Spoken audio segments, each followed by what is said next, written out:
there, good afternoon, ladies and gentlemen. Welcome to the group exhibit Hydrogen Fuel Cells Europe here at Hanover Fairground in the year of 2023. We are here roughly 10,000 square meters packed with exhibitors just for the group exhibit, 270 exhibitors from more than 20 countries. So yes, we are hitting a record ourselves here at the group exhibition, and I think everyone who's part of this or has been for several years is just as proud as I am, because we have been discussing the future here since 1995. And now that hydrogen technology has reached a maturity level, we are discussing not only the technology, we are discussing mostly a green hydrogen future. Our next topic will be sustainable use of precious metals in PEM electrolysis. So for that, please welcome with me on stage Head of R&D Hydrogen Systems at Heraeus, Dr. Christian Gebauer. Welcome.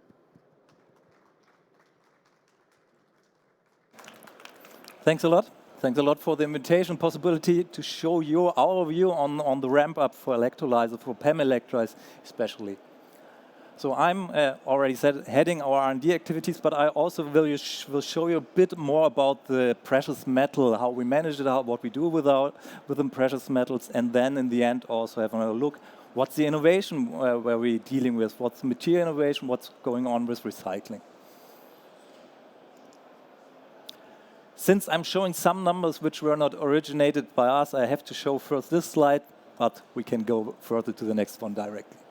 So as I said, a short view, what's our role in the hydrogen economy, not only PEM electrolyzers, and afterwards I will go directly into this hot topic, as you all know, iridium in PEM electrolyzers.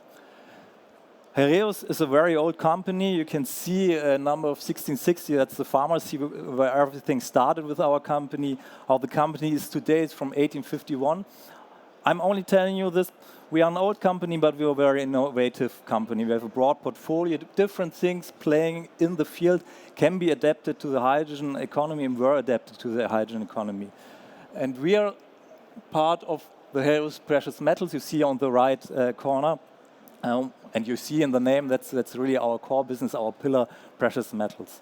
And if we talk about hydrogen economy in our company, we have three pillars. I already told you, and I'm not only a scientist at Heraeus, I will tell you something about management, how to deal with precious metals, especially in the ramp up. We have a lot of material, a lot of value going on, and this has to be managed. Second thing, of course, the material innovation, that's the part I'm heading our company. Last but not least, and that's also why we put it into the title of this presentation, the word sustainability. There's a big benefit of precious metal. You can use them and refine them, recycle them up to 95% in every recycling loop. So that's also kind of sustainable use of a material. And if we look now into the hydrogen economy, and I'm going a bit left, you see that we are active not only in the fuel cell or electrolyzers left, right, but also in between where you have gas purification at every step. You have maybe a conversion to ammonia. My colleague is giving a nice presentation tomorrow about this.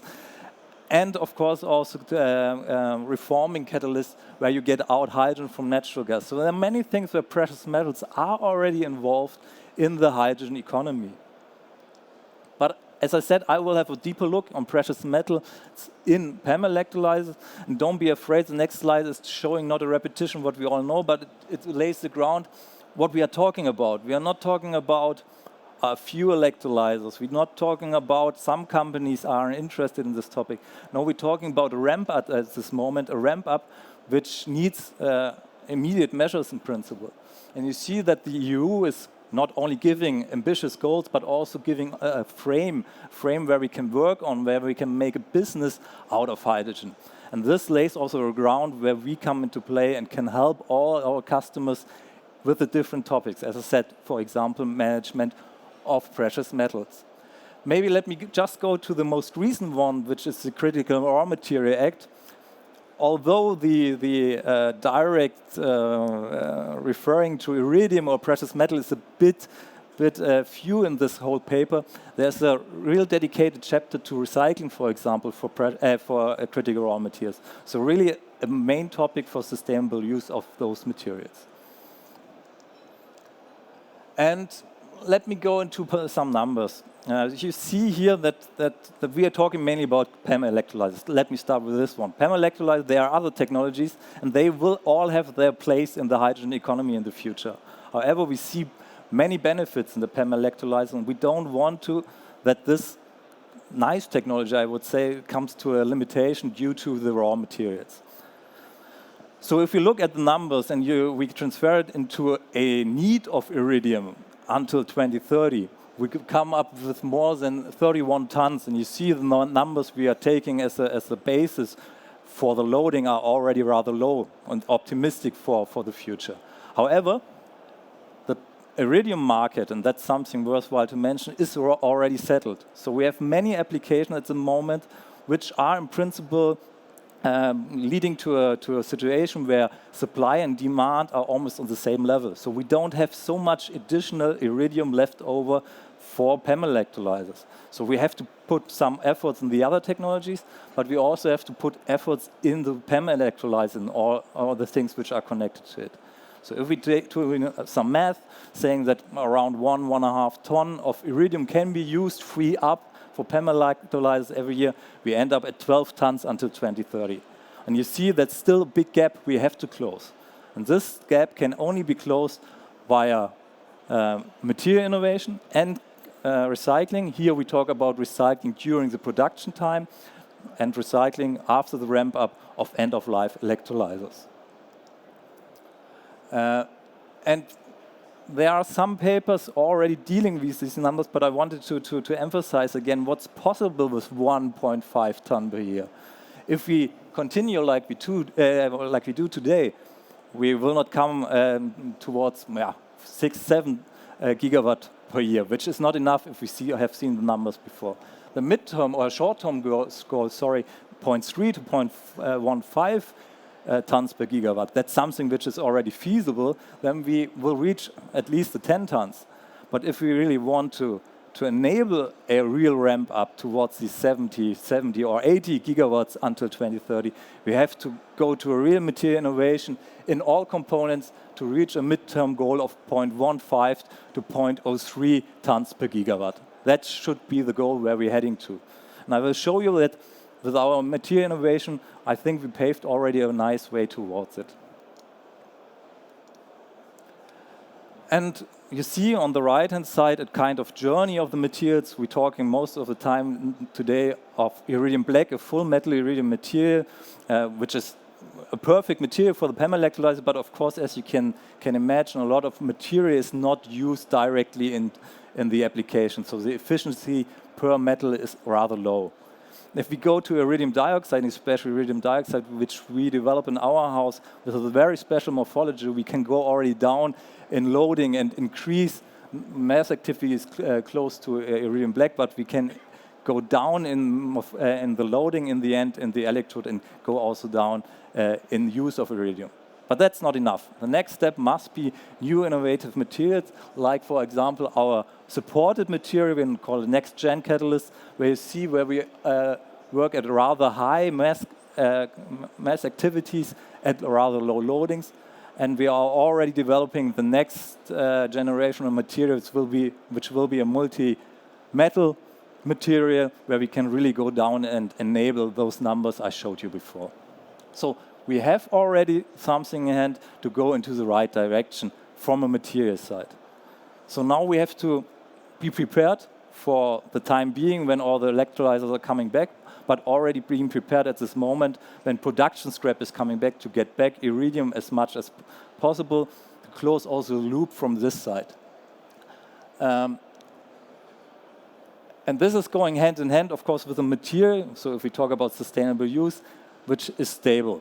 And we have a nice cooperation in the funded project Copernicus Power to X, where we had the chance to have a stack test on our supported materials with very low loading already implemented in a full-size stack. And as you can see, stability-wise, those materials are playing in the same range as the established materials, looking at the long term, they even keep a higher mass activity than the established materials. So also going on this direction, so sustainable use of materials and long-term stability in the right direction. Again, half of the story, just the material. Now have a look on recycling. Also, a colleague of mine is on our booth, so if you have more questions on this one, please come to our booth C42. Nevertheless, a short look on this. As you can see here, we know how to deal with precious metals. That's not the problem, or not the issue, let's say. The challenging part is to get the material back into the loop. Getting back, for electrolysis, it's maybe a bit more simple than for a fuel cell. You know, electrolyzer is big, it cannot move, so we know where it is, so the material can come back easily. Nevertheless, there must be a clear vision or strategy from the beginning on how to get the material back in our house, to dismantle the electrolyzer, and then taking the electrode into our refining process as it is today. And then we can also, especially after the ramp-up phase, be prepared for the future use of iridium. With this, I want to shortly summarize what I already told you, and I will just start again with the word sustainable use. Sustainable use means for us looking at the resource of iridium, having an efficient use of iridium, but also bringing it back into the loop. And again, that's not only a topic of PEM electrolysis, it's also a topic of all the other iridium applications. And that's something where we strongly work on. Second thing, going back to efficient use of iridium, we have to look at innovative materials. And I can only emphasize this, what we're often doing also in policy, with policymakers. We have to not tomorrow use these no innovative materials. I look at TNO, there you had nice papers on it. So there are materials on the market and also in the research, and we have to apply those materials. That's something we have to do now and not tomorrow. That's another important point. And last but not least, again, recycling, getting the materials back. That's something what we can do already, but we have to find a strategy to get it back from the application. That's something we have to establish nowadays, that we don't fall in the same trap as for the battery technology. And with this, thank you for the nice opportunity to talk to you, and I'm open for questions. Thank you, Christian. Thank you so much to have you here on stage again. I'm able to take a question from the audience at this time, so please wave or do a dance or sing. I'll just... Or come to booth C42 so we can talk about this in detail. Sure. If you want to ask your question personal and have a discussion, then please meet them at the booth. Thank you, Dr. Christian Gebauer. Yeah.